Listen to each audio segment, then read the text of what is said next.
I work in hotel management. Holiday weekends, flooded toilets, angry Yelp reviewers, that kind of thing.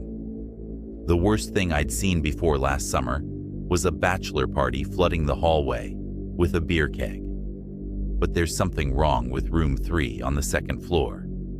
I've tried explaining it logically. It was probably mold, or carbon monoxide, or mass hysteria. But every time I tell myself that, I think about what I saw in the camera footage, what I heard in the playback, and what I did. Last August, I was managing a mid-tier hotel outside Flagstaff. Business was slow. Hot season, mostly overnight drivers and occasional hikers. That weekend, we were almost full, some conference in town, and my front desk guy called out, so I covered the night shift. Around 2:30 a.m., a woman came down from the second floor. No shoes, no phone, wearing just a tank top and shorts, arms crossed. She looked pale. I asked if everything was okay. She said, "Someone's in my room." I asked her what number. She said, "Room 3, second floor." I checked the computer. Only her reservation was listed. No room service had been sent, no maintenance. She looked at the screen with me, almost like she was hoping to catch me in a lie. Then she said, "He's standing in the bathroom, facing the mirror, not moving." I called security, told her to wait in the lobby. She didn't sit, just stood near the vending machine, chewing her nails. Our night guard, Javier, came down a few minutes later. I gave him the key and told him to be quick and loud. He radioed me about 5 minutes later. "Room's empty," he said. "You checked the bathroom?" "Yeah, no one, but..." He paused.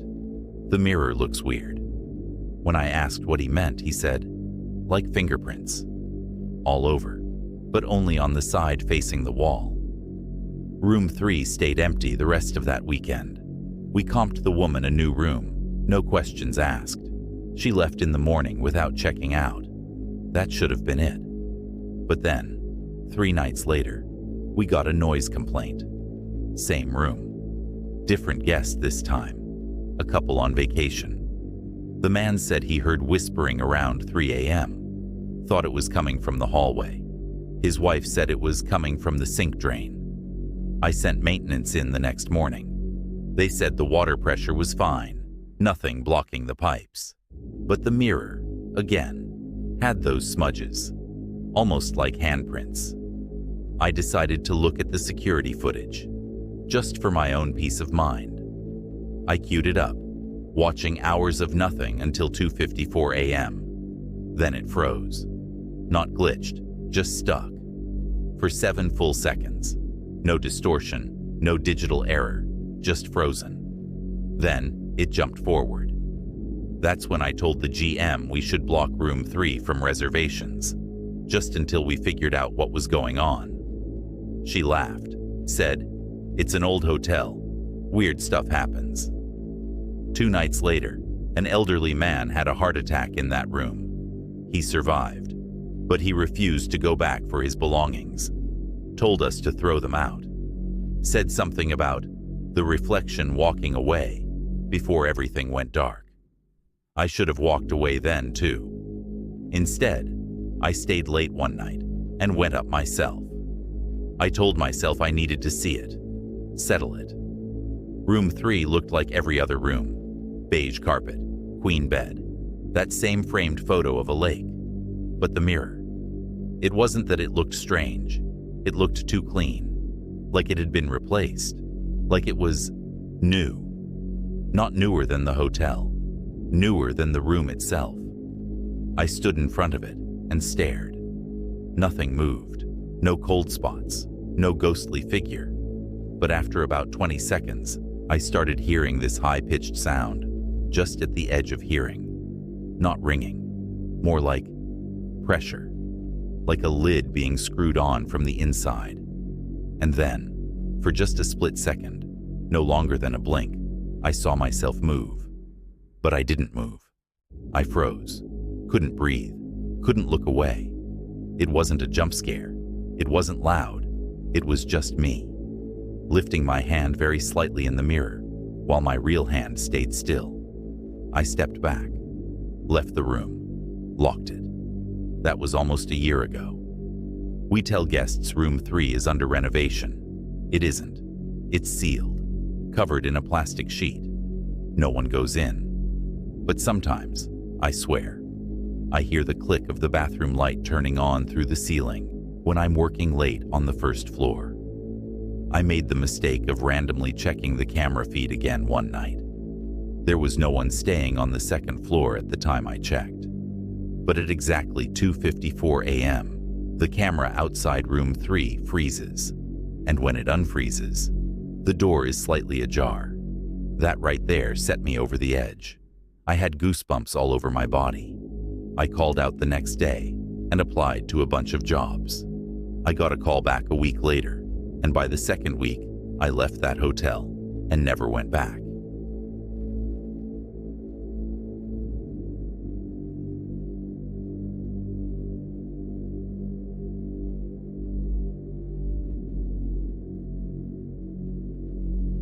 My name is Cole. I'm 34.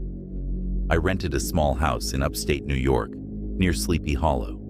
Quiet area, trees everywhere, neighbors barely visible through the woods. I moved out here last spring after a messy breakup. I needed time to myself, somewhere I could think and stop feeling like a failure.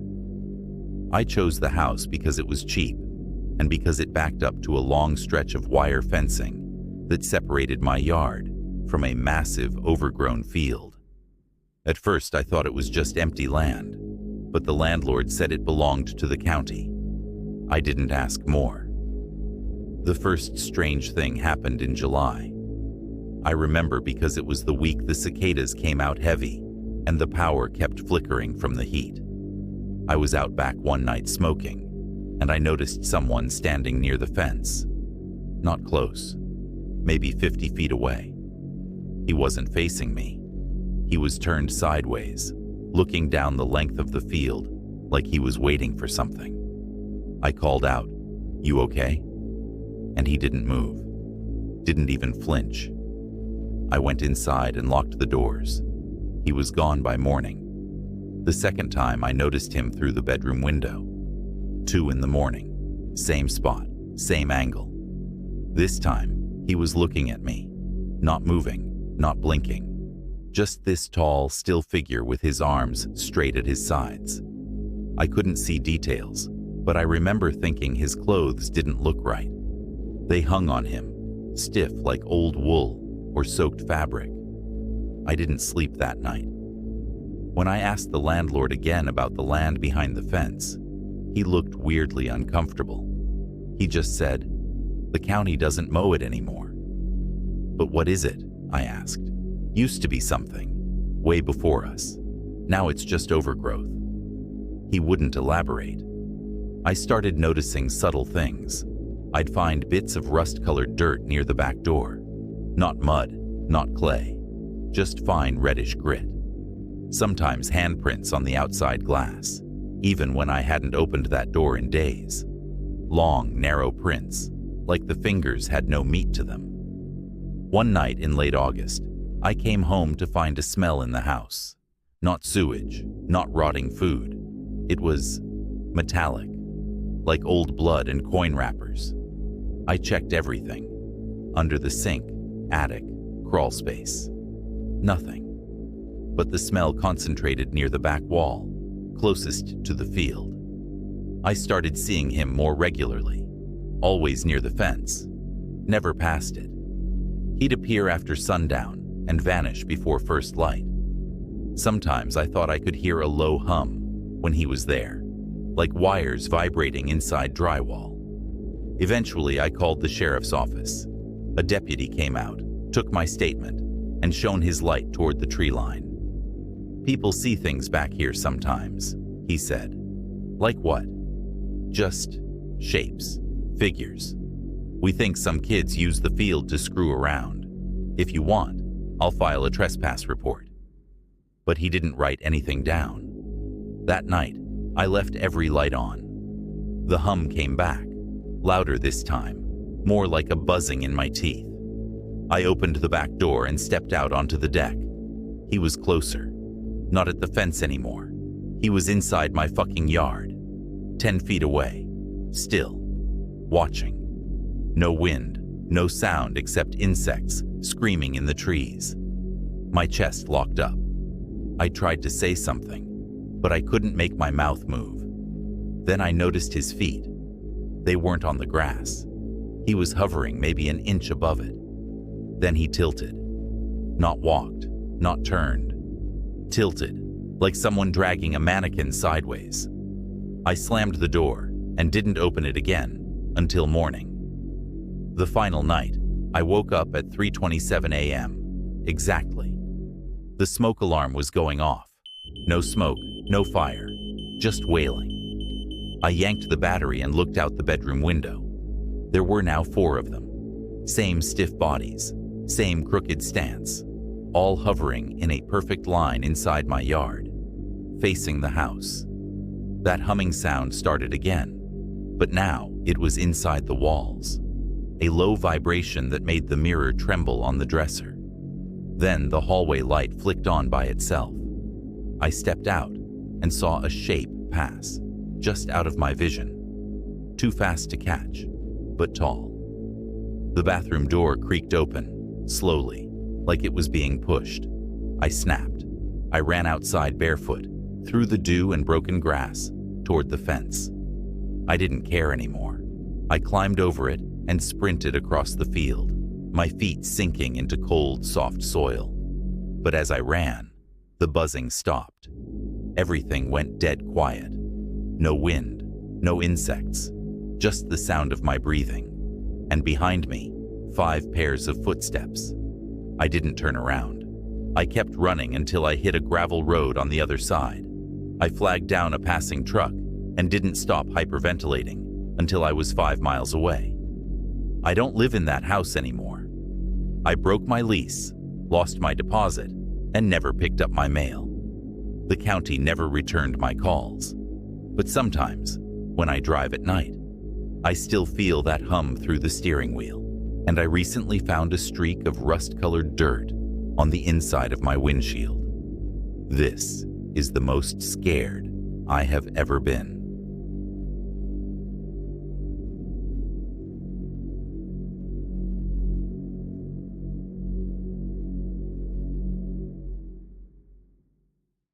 It started with the smell.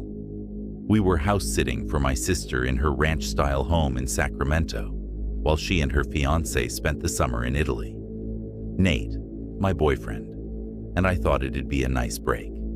Save money, water her plants, maybe reconnect. We were in a weird spot. Tense in small ways, nothing big, but enough that silence had started to feel heavier than arguing. On the 3rd morning, Nate mentioned it. Smells like something's rotting in the guest room. I didn't notice anything. Thought it was maybe the trash or something in the drain. By that evening, I smelled it too. But it wasn't rot, exactly. It was burnt and acidic, like the inside of a dying battery mixed with spoiled milk. It came and went, never consistent, never from the same place twice. We scrubbed everything. Candles, bleach, vinegar bowls. Nate even pulled off the vent covers. Nothing helped. The smell would disappear, only to come back stronger hours later, like it knew we were trying to get rid of it. I texted my sister. She sent back, I don't think we ever noticed anything weird. Maybe the heat. That night I woke up sweating, even with the AC blasting. The smell was in our bedroom now, sharp and almost sweet, like something that had died in its sleep. And Nate, he was just staring, sitting up in bed, facing the wall, not blinking, not responding when I whispered his name. I touched his shoulder, and he jolted like I'd burned him. Said, I heard it breathing, and then refused to talk about it again. The next day, he left. He said he'd stay at his brother's place for a while. I didn't blame him. By then, I'd stopped pretending it was anything normal. I was spending hours walking from room to room, tracking the smell, trying to map it, like it was something alive that moved through the walls. Eventually, I stopped sleeping. I stopped showering. I stopped eating unless I left the house. Inside, I just paced. The smell would drift through the vents, vanish, then come back under the floorboards. Sometimes I'd hear soft, muffled clicks beneath the drywall. I'd put my ear against it and feel warmth. Not imagined, not paranoia, but radiant heat, like someone breathing slowly behind the plaster. I knocked holes in the wall in the guest room. Just one at first, then a few more. There wasn't anything obvious. No infestation, no mold, just a tight cavity running down between the beams, like someone had built a narrow shaft on purpose. And inside, faint scratch marks. After that, I stopped trying to fix it. I didn't tell my sister. I didn't respond to her texts when she came back and said the smell was worse now, that she and her fiancé were having horrible dreams, and could I please tell her if anything weird had happened. Instead, I blocked her. I don't know why, but for some reason I told myself my anxiety about this is connected to her now. I started smelling it again. I rent a small one-bedroom a few neighborhoods away. Concrete walls, new construction, no crawl spaces, no vents connecting room to room. But sometimes, when I come home after being out too long, I can smell it again, just faintly, like someone had just left. And sometimes, I find myself pressing my palm flat against the wall, waiting for the warmth to come back. I keep telling myself it's gone, that I'm okay, that I just need more time. But deep down, I know this is my life now. I've tried researching and reaching out for help, but I just sound crazy. It just lives with me. I've accepted it. No matter what I do in life, if I slip through the depression of this and start feeling happy for a moment, it doesn't matter. This will always be at the top of my mind. The smell will always be there.